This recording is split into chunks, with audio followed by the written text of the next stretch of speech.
All right, folks, welcome back to Extra Exponential Models. We just made a more reasonable model for the population of California using a logistic function, which presumes that instead of the growth growing unchecked, scroll up, it'll level off at some point. In this case, it's going to start at 34 million, C over 1 plus A is our initial value, and it's going to reach a capacity, well, grow closer and closer to an asymptote of a capacity, but never quite reach it. And that's just going to be our numerator, in this case, 95.2 million people. Now, I asked you, when will the population reach 68 million under this model? Now, I know that under the last model I tried, it reached that in the year 2075, but I want to see when it reaches it under the logistic model. And as I was saying before Google Meet crashed on me, this is just an especially complicated case of socks and shoes. Don't panic, take it step by step, and you're not going to have any trouble.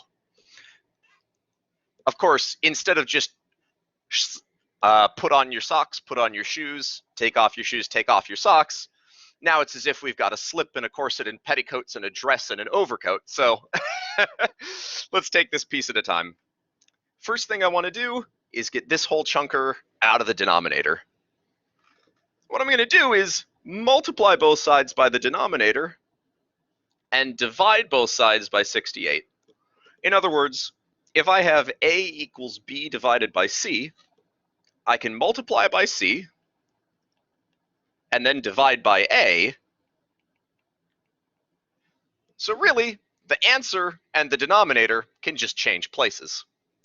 And that's the first step I will perform here, because I don't want the expression containing t to be trapped in a denominator. So I will say 1 plus 1.8 e to the negative 0.018 t equals 95.2 over 68. Go ahead and pause the video here if you need a second to understand how this transformation works. Imagine 68 is your A, 95.2 is your B, and this whole chonker here is your C. Go ahead and unpause whenever you're ready. And go. Now I'm just going to take off my overcoat and then my dress and then my corset and then my I'll subtract the last thing that was added. It's this 1.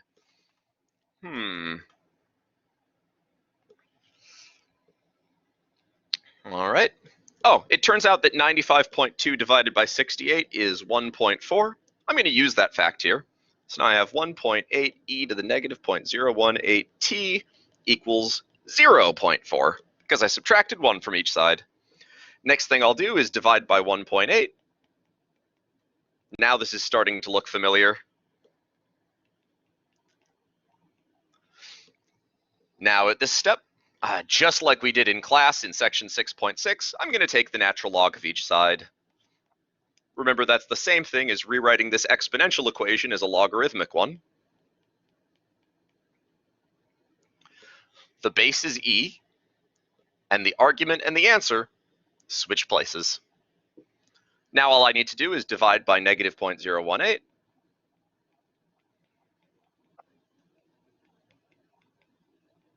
And I get my answer of approximately 83.6. So under the exponential take off and run with it model, here's 34 and here's 68. We reached a population of 68 million in the year 2075. But under this somewhat more sane logistic model, we did not reach that population of 68 million until the year 2083. So it makes sense that the logistic model ends up growing a little bit slower, and eventually we'll get up to our asymptote of 95.2. Do you see? Excellent. Now, since this would be a rather short video otherwise, I'll go ahead and show you one more example of a logistic function problem. A very, very common use of logistic functions is to tell what kind of change an animal population will experience. Now, I don't know if you know this, but I'm renting a lot with 50 acres of woods in the backyard. It's very nice. I love hanging out and exploring back there. let's say I go ahead and start tagging the deer that live in my backyard and eat my flowers. And let's say I have 80 deer now. But let's say I stay at this house, and 3 years from now, I discover I have 100 deer. Now this is a logistic function, so in order to make it work, I need at least 3 data points, as there's 3 parameters. So let's say from the shape of the forest, judging all parameters, all things considered, let's assume that this forest can hold a maximum of 200 deer. Not because more wouldn't fit, but because there wouldn't be enough food for all of them. So this is the information we have. Right now, there are 80 deer in my backyard. In 3 years, there will be 100 deer in my backyard. And sometime in the distant future, no matter how long we go, I know that the number of deer will never exceed 200, because that's how much food there is for them. What I want to do is, what was that? I'd like to make a model for this population. So I'm going to form a logistic equation. And second, I'd like to know, according to this logistic model, our best guess here, what would the population be in 7 years? All right. Let's go ahead and math this out. So again, I'm trying to make some kind of logistic curve that fits the following information. This carrying capacity should be 200. This initial population should be 80. And right here, I should be able to find the point 3, 100. And this is the point 0, 80. So I'm trying to come up with a logistic function that fits all 3 pieces of information. And I'll use one piece of information to determine each parameter. Now remember, we know our carrying capacity is just C. So in this case, our numerator C must be 200 deer. Now I also know that my initial is always C over 1 plus A. So I'll set that equal to 80, plug in the 200 I know. I'm going to use the same fraction flipping trick I did before and say 200 divided by 80, and divide both sides by 80, multiply both sides by 1 plus A. So that's 2.5 equals 1 plus A, so A equals 1.5. Now, my equation so far is the population as a function of time is 200 over 1 plus 1.5 e to the negative bt. So I've used 2 parameters. So I've solved 2 parameters from 2 of these points. And now I'm going to use the third point to find the value of the third parameter. Information in, information out. I know that when t is 3, p of t is 100. So I will write 100 equals 200 over 1 plus 1.5 e to the negative b times 3. I'll use my fraction flipping trick once again. 1 plus 1.5 e to the negative 3b equals 200 over 100. And just one more time, in case you missed it from earlier, the trick is to say if I know a is b over c, I can multiply both sides by c and divide both sides by a, so that in essence, the denominator and the answer have switched places, which is what I did here and what I did here. Okay, so here we are. Now 200 over 100, of course, is 2.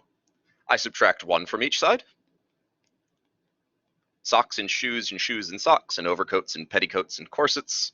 Divide both sides by 1.5. Take the natural log.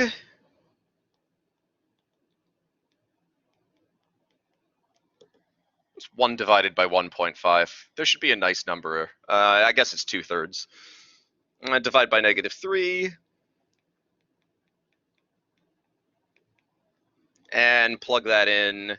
B is approximately, and I'm going to give a lot of digits just so I don't get a rounding error, negative 0.135155. 6 digits should suffice. So altogether, our model says the population should be carrying capacity of 200, divide by 1 plus 1.5 to get the initial value of 80, and then plug in our other data point to solve for b is 0.135155. I think I wavered a little bit on whether this minus sign should be there or not. I just want you to know this exponent here always needs to be negative in a logistic model. If this exponent is positive, it'll be shrinking instead of growing, and we don't want that. So I'm going to say b is positive 0.135155, and so the exponent e to the negative b is negative 0.135155. Sorry for any confusion there.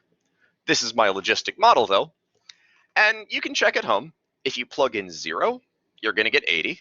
If you plug in 1,000,000, you're going to get 200. And if you plug in 3, you should get 100. So we fit all of our data points. And now the last thing to do is ask, what is the population in 7 years?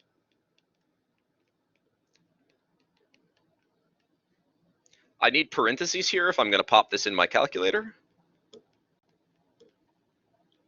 And when I do so, I get population at time 7 is about 126.39 deer. Now I'm hoping that there isn't just a, what would it be? I'm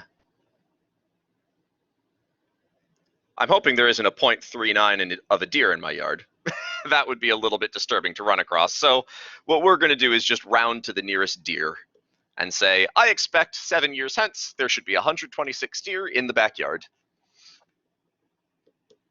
Make some blood come out. All right, and that's how that problem goes. In the next video, I'll show you a different extra function.